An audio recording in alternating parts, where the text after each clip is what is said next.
So this is a review after I just got the car back from the shop. It doesn't appear as if the leak, where's the flashlight here? I gotta get this lined up. You can still see down there, there's still oil pooling, or sorry, fuel. It looks like fuel. And this is tricky to line up, bear with me here.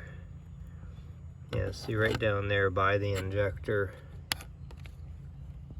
it's still got fuel or oil pooling down there. Let's see if I can get a better view of that one. Yeah, you can see right down in there. So it doesn't look like anything was done around that.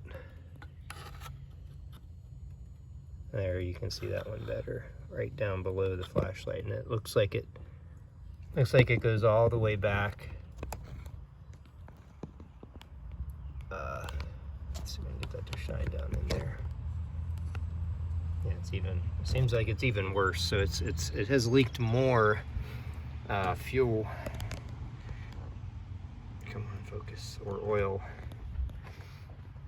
whatever it was, since it was brought in.